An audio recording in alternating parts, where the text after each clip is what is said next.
جیسے کہ آپ سب لوگوں کو پتہ ہے کہ ایک بہت ہی دردناک واقعہ پیش آیا تھا ضلع میرپور خاص میں، تھانہ تالکا، ایریا جھلوری۔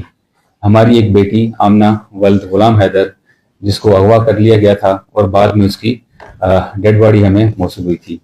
یہ واقعہ پیش آیا تھا 4 تاریخ کو جھلوری کی حد میں، اور اس کے بعد جیسے یہ انسیڈنٹ ہوا، پولیس نے لواحقین سے رابطہ کیا، مل کے لواحقین نے جھلوری پورے شہر نے بچی کو ڈھونڈنے کی کوشش کی۔ اسی اثناء میں ہم نے ایف آئی آر درج کی 365 کی 73/2024 پی ایس تالکا میں، اور کچھ دن بعد 9 تاریخ کو ہمیں دبکا شاخ سے ایک ڈیڈ باڈی ریسیو ہوئی، جس کی شناخت آمنہ ولد غلام حیدر سے ہوئی۔ اور اسی اثناء میں پھر ہم نے ایک جی آئی ٹی ٹیم تشکیل کی جو میرے ساتھ بیٹھی ہوئی ہے۔ میری سپرویژن میں اس جی آئی ٹی ٹیم نے دن رات محنت کر کے اور اس کیس کو ہم نے پائے تکمیل تک پہنچایا۔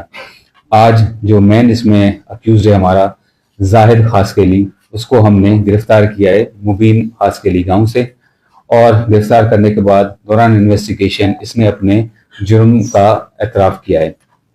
آپ کو میں ڈیٹیل بتاتا چلوں کہ 4 تاریخ کو بائک پہ 2 جوابدار تھے جنہوں نے بچی کو گھر سے باہر اغوا کیا اور زنا کی نیت کرنے سے اس کو اسکول میں لے گئے۔ School girls college high school ہے جھلوری میں ہی، ابنڈنٹ ایک پورشن ہے جہاں پہ کلاسز وغیرہ نہیں چلتے، وہ ڈیمولشڈ پورشن ہے، وہاں اس کو لے کے گئے اور چلانے کے ڈر سے اس نے بچی کو قتل کر دیا۔ جوابدار نے آلہ قتل اس نے جو استعمال کیا تھا ایک نیبولیزر پائپ تھا، وہاں پہ جو کچرا پڑا ہوا تھا وہیں سے اس نے وہ پائپ اٹھایا، اس کے تھرو اس نے بچی کو قتل کیا، اور جو کٹے باج کے جو پڑے ہوئے تھے بوری، اس میں بچی کو اس نے بند کر کے چھوڑ دیا۔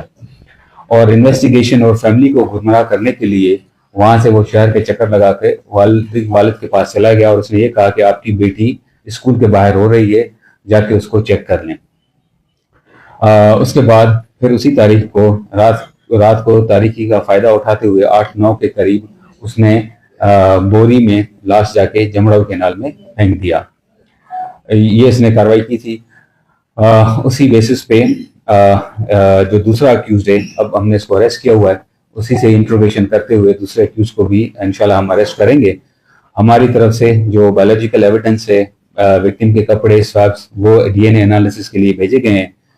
پروویژنل پوسٹ مارٹم رپورٹ ہمارے پاس موصول ہو چکی ہے، اور جو ہمارا فائنل اوپینین ہوگا آفٹر انویسٹیگیشن، سرکمٹینشل انویسٹیگیشن، جو جیو فینسنگ کی ڈیٹا ہے، forensic analysis, D N A sample اور فائنل میڈیکل سرٹیفکیٹ آنے کے بعد ہم آپ کو اپنا فائنل اوپینین اس میں بتائیں گے۔